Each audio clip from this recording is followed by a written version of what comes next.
Hello all, welcome to Vinsha food recipes. ఈరోజు నేను simple egg curry చేసి చూపించబోతున్నాను. దానికోసం స్టవ్ మీద ప్యాన్ పెట్టుకుని ఆయిల్ వేసుకుని హీట్ అయిన తర్వాత దాంట్లోకి కట్ చేసి పెట్టుకున్న ఆనియన్ ముక్కల్ని యాడ్ చేసుకుని వేయించుకోవాలి ఒక 2 మినిట్స్.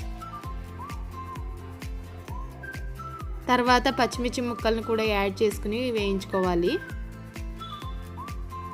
జీడిపప్పులను కూడా యాడ్ చేసుకోవాలి. తర్వాత కొంచెం కొత్తిమీరని కూడా యాడ్ చేసుకుని బాగా వేయించుకోవాలి. మొత్తం అంతా బాగా వేగిన తర్వాత స్టవ్ ఆఫ్ చేసుకోవాలి. ఇప్పుడు పూర్తిగా చల్లారిన తర్వాత మిక్సీ జార్లోకి యాడ్ చేసుకుని స్మూత్ పేస్ట్లా గ్రైండ్ చేసుకోవాలి. ఇలా పేస్ట్లా గ్రైండ్ చేసి పెట్టుకోవాలి. ఇప్పుడు స్టవ్ మీద అదే ప్యాన్ పెట్టుకుని ఒక 3 టేబుల్ స్పూన్స్ ఆయిల్ని యాడ్ చేసుకుని గ్రైండ్ చేసి పెట్టుకున్న ఆనియన్ పేస్ట్ని యాడ్ చేసుకుని వేయించుకోవాలి.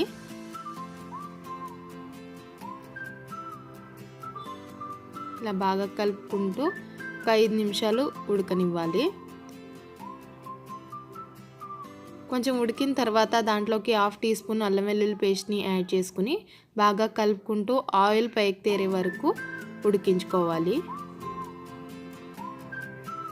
ఇలా ఆయిల్ పైకి తేరిన తర్వాత దాంట్లోకి టేస్ట్కి సరిపడా సాల్ట్, 1/2 టీ స్పూన్ పసుపు, 1/2 టీ స్పూన్ కారం, 1/2 teaspoon garam masala, 1/2 teaspoon coriander పౌడర్ని యాడ్ చేసుకుని ఒక 2 మినిట్స్ వేయించుకోవాలి. మొత్తం అంతా బాగా మసాలా అంతా బాగా వేగేలాగా. ఇలా ఆయిల్ పైకి తేరిన తర్వాత దాంట్లోకి గ్రేవీకి సరిపడా వాటర్ని యాడ్ చేసుకుని బాగా కలుపుకోవాలి.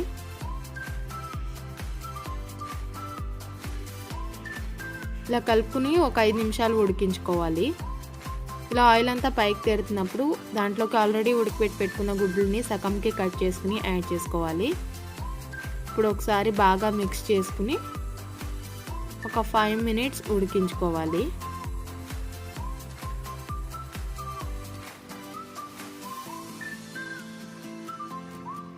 ఇలా ఆల్మోస్ట్ ఉడికిపోయింది కదండి. ఇప్పుడు ఫైనల్గా కొత్తిమీరని యాడ్ చేసేసుకుని ఒకసారి బాగా కలుపుకొని 2 మినిట్స్ ఉడికిన తర్వాత స్టవ్ ఆఫ్ చేసేసుకోవాలి. అంతే అండి, ఎంతో easy and tasty egg curry ready అయిపోయింది. ఈ వీడియో కనుక మీకు నచ్చినట్లయితే like, share and subscribe. Thank you for watching.